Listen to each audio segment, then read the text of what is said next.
Alright, hello all you crazy people out there, my name is Dragonite and welcome back to Harvest December. This is Theological July. I walked in between Yuki and Shiro. The fact that it was freezing cold during July didn't help with my stomachache. When Shiro lost her powers, order had been lost as well, which was the reason why the seasons had gone crazy, or so she had explained. A cat with 3 tails was walking on 2 legs past our way. Alright, normal. Now that Shiro was powerless, all sorts of minor spirits and gods were having free reign in the town.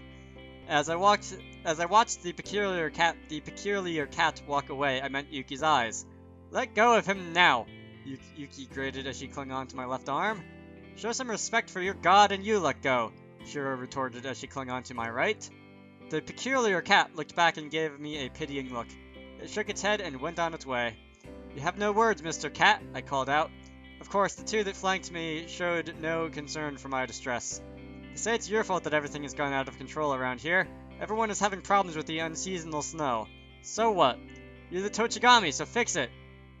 That is how you pronounce the Tochigami thing, right? I think it is. Resident god. Like local god. Yeah. I know my Japanese-ish. Anyway, mortals demanding favors they rightly deserve, huh? Shiro said sarcastically. It must have hit a nerve because Yuki made a bitter face. I'm supposed to be the epitome of authority. Now that's gone, I'm as good as dead. Has this never happened before? Something similar has happened before. You mean in January? Shiro nodded. A god's powers, or more technically authority, was the basis of how higher beings like Shiro existed. In January, Shiro had purposefully turned her powers off briefly to let us bring Medoe back to the Tagami border. You did it willingly. You mean you had control, but you didn't lose your actual powers. You're smarter than I thought for a Towada. I find that offensive. People that have more power than others tend to believe in their superiority. They believe that even gods should be their tools and do as they say. And you're also trying to imply that they should try to destroy a god too if their existence didn't suit them. Aren't you a sharp cookie today? Shiro laughed. Theologists would be so disappointed if they knew. Did you just imply I'm a disappointment? Are you thinking about another woman in front of your wife? What wife? Me. Oh, well, if she says so. No, I shouldn't get pushed over so easily. What was I thinking? Shiro-sama, did you have any symptoms of any sort? Masaki, that's nice. That's not nice of you to ignore me like that. Well, did you? I ignored Yuki anyway. I wouldn't have come running to you if I knew this would happen, Shiro laughed bitterly. Then she looked away, hanging her head. This was embarrassing of me, coming to you in a panic like that. It was a misconduct on my part. Of course you would have a panic attack if you lost what you believed to define you. You're the right kind. I've chosen the right guy. What help do you need? Yuki? Why are you looking at me with a look of disbelief? It's as if you expected me to burst in anger. Well, yeah, I did expect that, actually. Are you pitying me? Shiro squinted at Yuki. Don't look at me like that. It makes me want to get it makes me want to get our feud over and done with. Please don't take out Kubikirimaru. What do you always keep it? Where do you always keep it anyway? In my Yuki bag. Hammer space. Very sci-fi. Just kidding. The naginata disappeared in her hands. Where did it go? Apparently, even a god couldn't see where the Yuki bag was. Well, even gods have their good times and bad times. When I really need your help, I'll ask for it. You will be respected and treated fairly by Towada. Then why didn't you offer Masaki to me? I may respect you as a god, but you're still my enemy as a woman. They began to fight again. I looked at the cicada singing on a snow-laden cherry tree. The ground was frozen over, but the sun was shining hot. I wondered if I should just relax and enjoy the weird weather while it lasted. We need to find out what's causing this. But I continued on the subject because if I stopped thinking, I wouldn't be human anymore. I had to keep being what I was. Don't you want to know why this is happening? I'll see you in the evening. Shiro went quiet after that. Hello, Mayoi. Right? That was embarrassing. I did a big hello and then forgot her name. Anyway, welcome to my lab. It's the school's science preparation room, actually. Well, it's mine now! Mayoi was as loud as ever. I regretted my ability to hear things when she shouted. We all covered our ears, but she didn't seem to mind. What are you doing to me now? This was exactly what I wanted to ask. Shiro had a transparent suction chip on her chest and cheeks. The cups were attached to cables that trailed off a machine. I didn't know where she got them, but she had several computers of the same model lined up. They were connected to the machine and seemed to be calculating God knows what, pun intended. Why? Don't point that out. Let me rage at it on my own. God knows what. I'm glad you asked. I bought the equipment at an internet auction 3 hours after I received Masaki's call. It took 3 days to build. I present you my new God Analyzing Machine, God What's Happening, the Eternal Beta version. She had a terrible way of naming things. That doesn't sound as if you put much thought into it. Incremental development is the key, Mayoi declared as she looked away awkwardly. Even so, I was impressed that she could get something together in such a short period of time. How long do I have to stay like this? Shiro complained. Her cheeks were swollen from the suction cups. It has beautifying qualities too. It looks as if it's sucking out her dignity as well. The alpha version was a disaster. We used bandages instead of suction cups that ripped everything off when they were removed. Ow! What ripped off? Her hair. Whose? Kasumi. We all shook our heads. Now, I've got my own nude mouse in the laboratory. Well, I suppose it would be classified as a rodent. Not sure if she's eligible for animal rights, though. I realized Kasumi was nowhere to be found. I wished her luck. Don't worry, it was only a bald patch the size of a 500 yen coin, and that comparison has no meaning to me. It'll grow out in no time. She made it sound so easy. I was sure she had made an enemy of all the balding men in the country that depended on her hair tonic to encourage more growth. Maybe I'd become one of the balding men in a few decades, I thought to myself. So, what's this machine originally? It's a breast enlargement machine. Apparently, you see the results in 3 days. Don't tell me you've tried it. Why would I need to? Mayoi stuck her chest out. I could almost hear Yuki and Shiro's temper snap. Now I feel like we should turn this woman before this into sashimi. Strange that we'd actually agree on something. Kasumi seemed eager to try this as well, but why do you all want bigger boobs anyway? It's only a numerical difference. She didn't realize it, but she was treading on dangerous ground. I really feel like you deserve a beating, but I let it slide knowing at least this isn't the old machines I've got.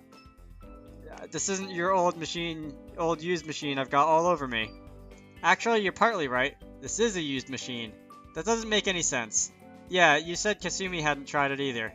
I bought it at a second-hand at an internet auction. Say that again. I bought a second-hand one. Who was the previous owner? How would I know? Disgusting! Shiro threw the suction cups on the floor. You'll disconnect the cables! Who cares? She was really angry now. You did clean it, right? I took great care sanitizing it. Masaki, that's not the point.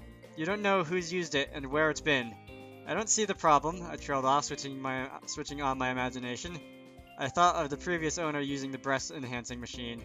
My brain put all sorts of beautifying filters on this imaginary woman. Wow. It was kind of exciting. I knew it. You're really perverted. My feelings deflated instantly. It's unpleasant for us being the same gender as the previous owner. Really? I had to know. My brain immediately changed the subject to Kohai. I imagined him using the breast-enhancing machine. Ew! I barfed. I feel violated just by breathing the same air as the creepy individual that manages to get sexual excitement out of your hormonal imagination, so I demand you don't breathe altogether. I almost didn't breathe reading that sentence.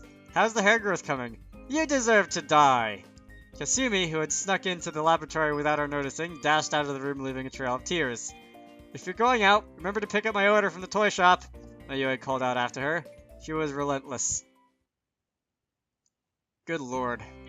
What are the results? She's been slain, Mayoi answered simply. Take, for example, a virus. It will gradually evolve into different strains according to its environment, while preserving the simple function of attaching to a host cell. A god's authority is similar in that it executes simple function but mimics a lifeform in quality. It can multiply and change its form to carrying on the function that it needs. Keeping that in mind, Shiro's powers are dead. They aren't showing any signs of adaptation. Dead. The God Slayer, I mumbled. Does that ring a bell with you? Does that ring a bell with you? Mayoi-san, is there a possibility that your toys have had a delayed effect on Shiro-sama? Call them inventions! I wasn't going to start an argument. I kept quiet. Mayoi coughed. A natural assumption. It's been proved that my theories work. My evolving room may have gradually attacked and nullified her powers till the speed of attack matches her speed of powers of trying to adapt. Now we know what the problem is. What's the matter? Who's the evil person that attacked Shiro this way? She must be a greedy, extorting prick, but she never deserved this. You're the one! Shiro punched Mayoi in the jaw. Ouch! You caught me unawares! Because of you! Because of you! Ow! Ow! Misaki! Stop her! Oh look, there's a box of snacks from Tagami in here. Let's make some tea. Don't abandon me! I'll suck all the life out of you using these stupid suction cups. Don't do that. You'd be using them wrong. These cups are meant to be used by people like you and Yuki that need some help on their outer bodies. Masaki! She deserved it. Yuki walked over to Mayoi. The tea is pretty good. Mayoi got double the punishment. I covered my ears to block out the screams. Oh boy. 10 minutes later. Sorry, I didn't mean to. Apology machine, Mayoi version 1 was created. Sorry, no boobs are good boobs. You never learn. Another 5 minutes later. Sorry. Yuki, Shiro-sama and I think that's enough. She's giving out an error message. You got a problem? The two of them were best left alone now. I looked away. But does that mean I'm going to stay this way forever? Your powers aren't completely gone. I tried ignoring the bruises Mayoi had on now. As I told you before, God's authority mimics a life form. It will try and maintain itself and keep a steady condition. Homeostasis. Correct. According to my machine, although extremely slight, your powers are gradually increasing as time passes. It proves you aren't depleted. Mayoi pointed towards a monitor and typed on her keyboard. A stick graph appeared, proving her point. Shiro looked down and sighed. Still, she wore a frown on her face and she had visibly relaxed, knowing it wasn't a completely hopeless case. So we'll have to just wait till she recovers. I'm sure there are ways to help her recovery process, Mayoi said immediately. Her expression grew cool, the way scientists do when they exercise their logic. Masaki! I shook my head in response to Yuki's quiet whisper.